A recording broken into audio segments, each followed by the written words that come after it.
দেখলে বুদ্ধ, রাজসভায় আমাদের অপমানটা দেখলে? হ্যাঁ, সে তো দেখলাম মন্ত্রী মশাই।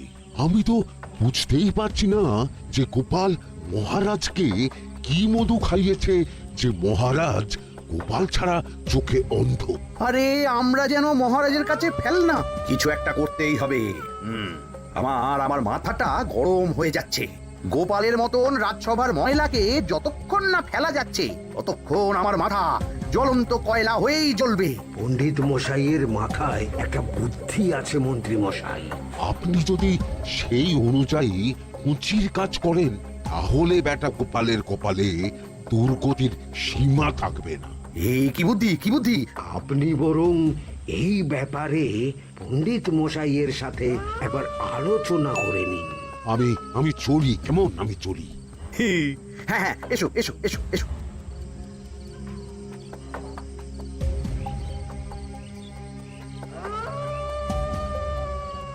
আরে ওই তো আমার বাঁ হাত ঘটা আসছে, বেটাকে দিয়ে একটা কাজ করাতে হবে। কি মন্ত্রী মশাই, আপনি এখানে দাঁড়িয়ে কি করছেন? এই একটা গুরুত্বপূর্ণ ব্যাপারে কথা বলছিলাম। একটা একটা কাজ করতে পারবি? কি কাজ করতে হবে বলুন মন্ত্রী মশাই। আমাকে একটু ঠান্ডা জল, পাতিলেবু আর পুদিনার পাতা দিয়ে শরবত বানিয়ে খাওয়াতে পারবি? সেসব আমার ঘরে ব্যবস্থা করাই আছে। চলুন চলুন আমার সাথে চলুন। হ্যাঁ, চল চল চল চল চল।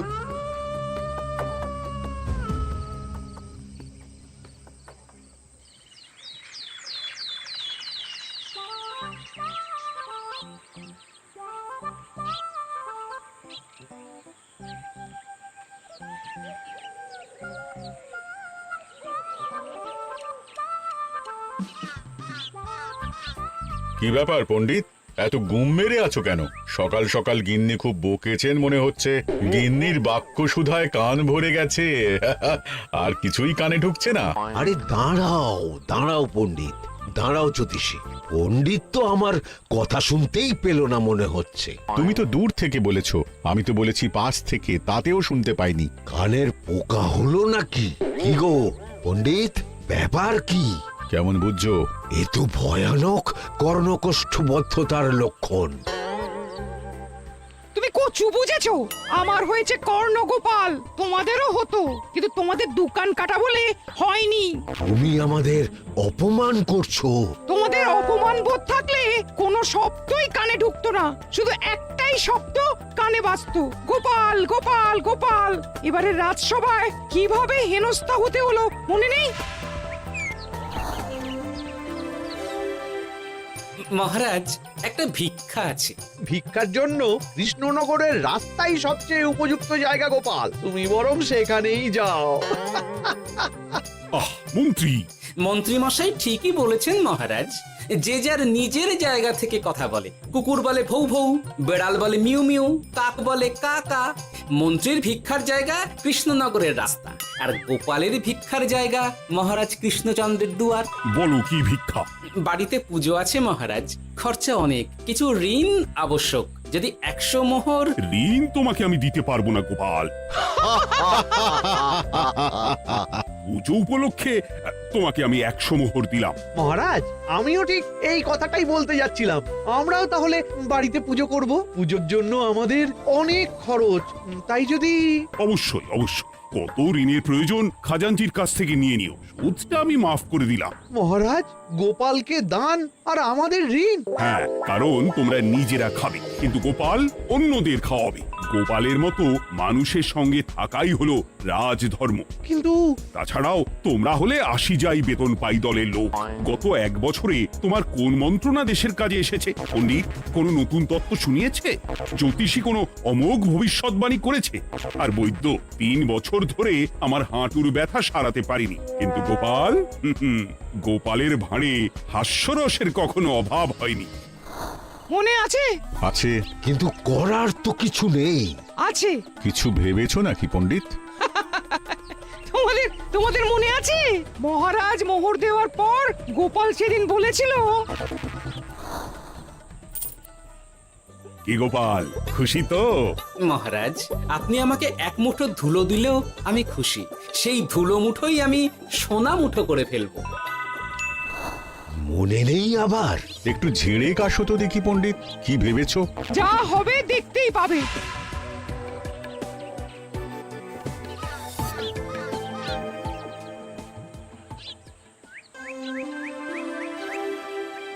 মহারাজের জয় হোক, মহারাজের জয় হোক। ওরে বাবা, এই যে সকাল সকাল চান করে ঠান্ডা লেগে গেল মনে হচ্ছে। মহারাজ, ওই কবি গান উপলক্ষে গত মাসটা আমি কৃষ্ণনগরের কোণে কোণে ঘুরে বেরিয়েছি। প্রজাদের মধ্যে একটা অসন্তোষ আমি লক্ষ্য করেছি মহারাজ। অসন্তোষ? আমি তো জানতাম আমার শাসনে প্রজারা সুখে আছে। সুখে তারা ভাসছে মহারাজ, কিন্তু একটাই অসুখ, তারা মহারাজের দর্শন পায় না। তারা মহারাজের পদধূলির জন্য আকুল হয়ে আছে, মহারাজের দর্শন পাওয়ার জন্য চাতকের মতো অপেক্ষা করছে। চিত্রকরকে দিয়ে চিত্র অঙ্কন করিয়ে বিলি করে দিলেই হলো।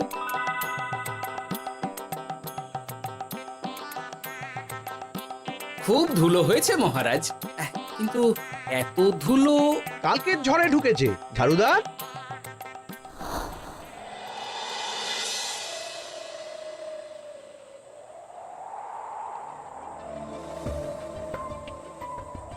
এই সুযোগ, রাজসভা ফাঁকা, এমন ঝড় যে পেয়াদারাও বাইরে নেই। কাজটা সেরে ফেল, বুঝলি? কিরে, কাজটা কর।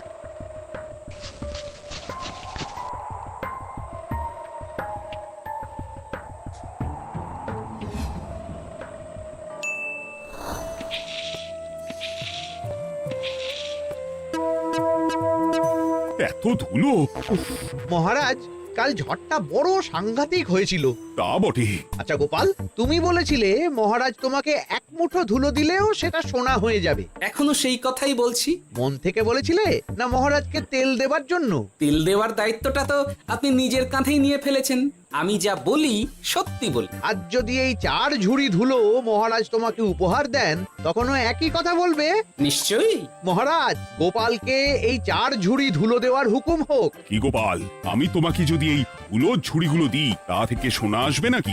আসবে মহারাজ, মোহরের বস্তা আসবে। যদি না আসে, আপনি বলুন। তোমাকে কৃষ্ণনগর ছেড়ে চলে যেতে হবে। রাজি? আর যদি আমি পারি, তাহলে আপনাকে এই মন্ত্রীর চাকরি ছেড়ে দিতে হবে। কি রাজি? কি মন্ত্রী রাজি? রাজি। গোপাল? রাজি মহারাজ। আচ্ছা, আর কেউ মন্ত্রীর পক্ষে বাজি ধরেছেন নাকি? হ্যাঁ, আমি আমি আমি আমি ও গোপাল এবার যে মরণ কুয়োতে ঝাঁপিয়েছে, সেখান থেকে আর উঠে আসতে পারবে না। পুরো থেকে মোহরের বস্তা আসবে। এ হচ্ছে ওই গোপালের উন্মাদ রোগের শুরু। দেমাক দেমাক, মহারাজের পিঠ চাপড়ানি পেয়ে পেয়ে গোপাল ভেবেছে যে ও সব কিছু করতে পারে। এবার শুধু সেই দিনটার অপেক্ষা, যেদিন গোপালকে উল্টো গাধায় চড়িয়ে কৃষ্ণনগর থেকে বার করে দেব। এতটা নিশ্চিন্ত হবেন না মন্ত্রী মশাই। গোপাল কিন্তু হালকা কথা ছুঁড়ে দেওয়ার লোক নয়। কি বলতে চাইছো পণ্ডিত? ওই 4 ঝুড়ি ধুলো থেকে মোহরের বস্তা আসবে? না, তা বলছি না, অন্য জায়গা থেকেও তো মোহরের বস্তা আসতে পারে। তার সঙ্গে ধুলো মিলিয়ে দিলেই কেল্লাপতে। গোপালের নিশ্চয়ই কোনো পরিকল্পনা আছে। গোপালের সব পরিকল্পনার গোড়া মেরে রেখে দিয়েছি পণ্ডিত। কটা আছে গোপালের পেছনে, আর কটা আছে গোপালের বাড়ির পাহারা। লুকিয়ে কিচ্ছু করতে পারবে না। আরে ওই তো বটা আসছে। বেল্লিক, উল্লুক, তোকে আমি জল বিছুটি দেবো। গোপালকে ছেড়ে চলে এসেছিস কেন? ছেড়ে আসবো কেন মন্ত্রী মশাই? গোপালকে ওর বাড়ির সামনে ছেড়ে এসেছি। ওখানে তো ঘটা আছে। বড্ড ঘুরিয়েছে বেটা। কোথায় কোথায় গিয়েছিল গোপাল? 4 ঝুড়ি ধুলো নিয়ে বেটা বাড়ির উল্টো দিকে হাঁটা দিল। চললাম পিছু পিছু। যাচ্ছিল কোন দিকে? নদীর দিকে। কিন্তু গোপাল দাঁড়ালো যদুর বাড়ির সামনে। এই যদু হলো সেই লোক যে লোকজনের বাড়িঘর কেনা বেচা করে আর লোক ঠকায়। আগে রাজধানীতে থাকতো। বেটা রাজধানী থেকে এই কৃষ্ণনগরে পালিয়ে এসেছে, এখানেও লোক ঠকাচ্ছে। কিন্তু বেটা এত চালাক যে কিছুতেই ধরা যাচ্ছে না। এইরকম লোককে ধরাচ্ছে হাতে রাখা ভালো নয় কি মন্ত্রী মশাই? সে তো জানি, কিন্তু ওর ওপর মহারাজের কড়া নজর আছে। এখন ওর সঙ্গে সম্পর্ক রাখা খুব ঝুঁকি। যাই হোক, তারপর? হ্যাঁ, তারপর যদু রে। গোপাল খুড়ো, আরে তুমি এখানে কি করছো? দেখতেই তো পাচ্ছিস ধুলো। তবে যে সে ধুলো নয়, মহারাজ কৃষ্ণচন্দ্রের পদধূলি। শুনিসনি বোধ হয়, এখন কৃষ্ণনগরে সবচেয়ে বেশি চাহিদা মহারাজের পদরেণু। আচ্ছা, মহারাজের পদরেণু নিয়ে যাচ্ছ কোথায়? এই ছোট ছোট পুলিন্দায় ভরে কৃষ্ণনগরের প্রত্যন্ত জায়গায় যেখানে প্রজারা মহারাজের সাক্ষাৎ পায় না, সেখানে বিক্রি করব। তোমার কি মাথা খারাপ? পায়ের ধুলো বিক্রি হবে? ওরে, গতবারে মাত্র 1 ঝুড়ি ধুলো 1000 মোহরে বিক্রি করেছিলাম, এবারে 4 ঝুড়ি। শোনো, তুমি আবার ঘুরে ঘুরে বিক্রি করবে কেন? তোমাকে আমি বরং 10 মোহর দিয়ে দিচ্ছি, তুমি আমাকে এগুলো দিয়ে দাও, আর বিক্রি করে যা হবে তোমাকে এই 40 ভাগ দিয়ে দেবো। ওই 10 মোহরে বদমাস যদুকে ধুলো বেচে গোপাল বাড়ির দিকে চললো। বাড়ির সামনে অব্দি পেছনে পেছনে গিয়ে তারপরে এই আপনাদের কাছে আসছি। বলিস কি রে, ধুলো বেচে 10 মোহর? ও মন্ত্রী মশাই, গোপাল তো একেবারে নাড়ি ধরে টান মেরেছে। গেল রাজসভায় এমন সুখের চাকরিটি গেল, এবার আবার রাস্তার ধারে গিয়েই বসতে হবে। এবার নবাবের দরবারে জায়গা আছে কিনা খোঁজ করি গিয়ে। তাত্তেরি 10 মোহর আর 1 বস্তা মোহরের মাঝখানে অনেক রাস্তা, সেই রাস্তায় আমি লোক বসিয়ে রাখবো। আরে আরে, ওই তো তোমার ঘটা আসছে। এই, তুই গোপালের ঘরের পাহারা ছেড়ে এলি কেন? গোপাল নেই নেই নেই নেই নেই নেই।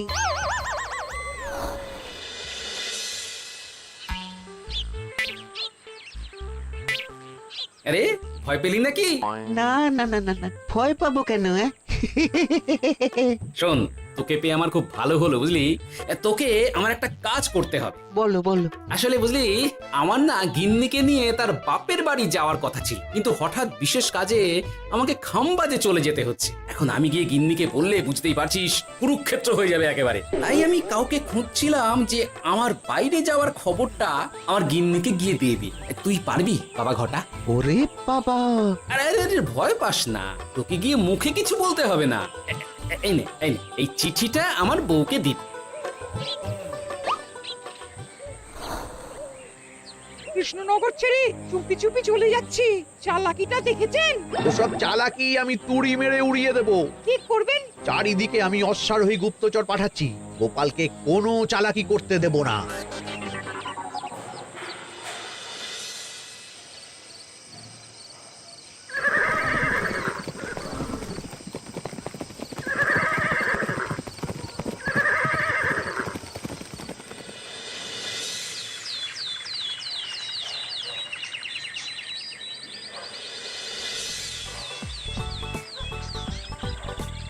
অং বং পিং পং।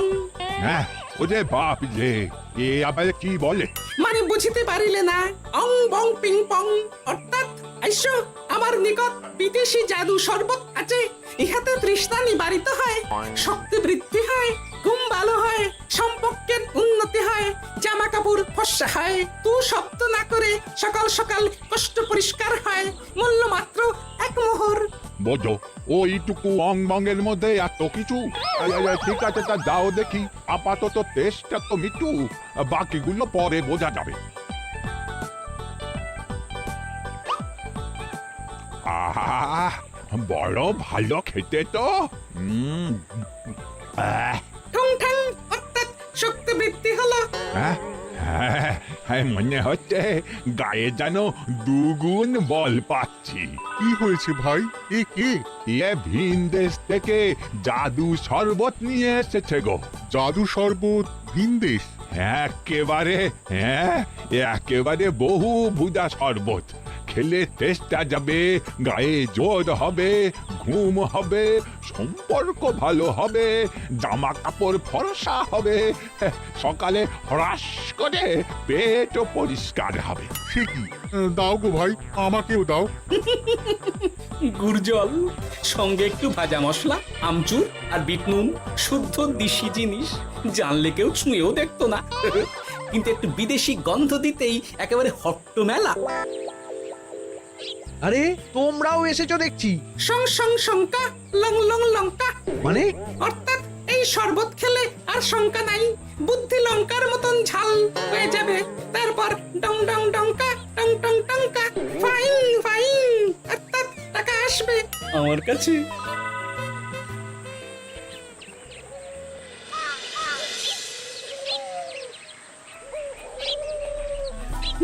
ছপাং ভট ভট ফটাং অর্থাৎ উহাকে দৌড়িয়েছ কেন?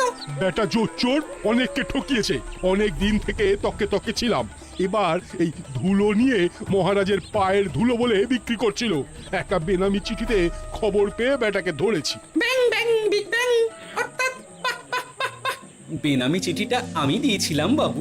বাবা যদু, তুমি সেই রাজধানী থেকে কৃষ্ণনগর অবধি মানুষকে অনেক খোল খাইয়েছো। তুমি এতদিন ঘুঘু দেখে এসেছিলে বাবা। এবার গোপাল নামক হাতটা দেখলে। কতবার বলবো এই সব ধুলো আমি গোপালের কাছ থেকে কিনেছি। যা বলার ওই বিচারের সময় মহারাজকে বলবি। চল চল চল চল চল।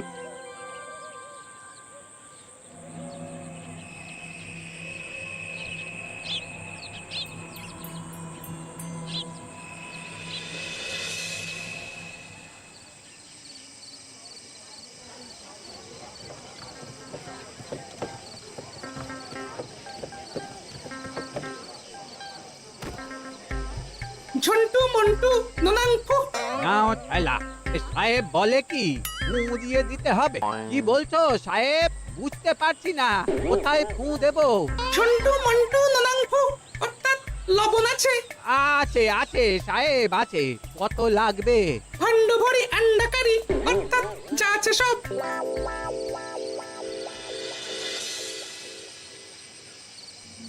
ব্যাস, মোটামুটি আশেপাশে সব দোকানের নুন এখন আমার জিম্মায়। এবার আসল মজা শুরু হবে।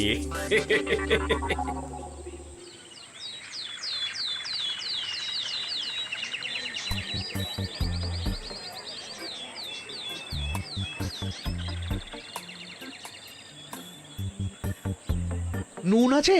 না হুজুর, গোটা কৃষ্ণনগরেই নুন নেই। ওই দেখো, পুরো রাজসভাই বাজারে জড়ো হয়েছে। শান্তামনা শান্টু মন্টু। আবার কি বলছে রে বাবা? শান্তামনা শান্টু মন্টু অর্থাৎ জনগণ শ্রবণ করুন। নান্টু কান্টু নুন কিনবেন আন্টু আন্টু। আসুন আসুন। আমার 1 সের নুন লাগবে। শান্টু অবশ্যই 1 সের লবণ 10 মোহর। 1 সের 10 মোহর? 10 মোহর লইবেন না লইবেন না? না, নেব না। উত্তম উত্তম গান্ডা পিণ্ডে টিসুম টিসুম অর্থাৎ তাহা হইলে নুনের বদলে গৃহিণীর প্রহার ভক্ষণ করুন। আমাকে 1 সের নুন দিন। আমাকেও নুন ছাড়া বাড়ি ফিরলে গিন্নি ঘর ছাড়া করবে আমাকে। শুনলাম কৃষ্ণনগর থেকে নুন উধাও। আছে মহারাজ আছে। কৃষ্ণনগরের সব লবণ আমার নিকটে আছে। 1 সের 10 মোহর। এত দাম? দামটা হবেই মহারাজ। লবণ ছাড়া রান্না কেমন হবে ভাবিয়া দেখুন। ঠিকই বলেছ, রাজপাকশালেও তো রান্না বসেনি। 100 সেরের মতন রাজপ্রাসাদে পাঠিয়ে দাও। 1000 মোহর দিয়ে দাও।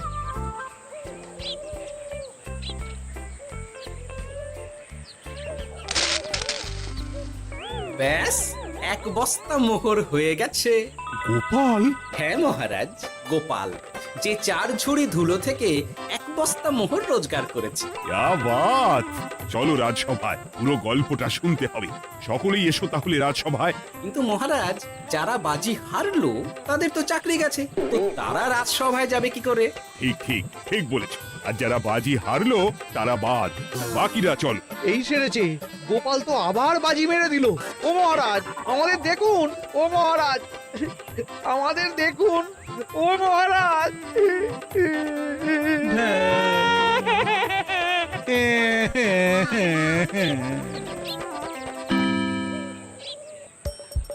হাসির রাজা জ্ঞানের রাজা রসিক রাজা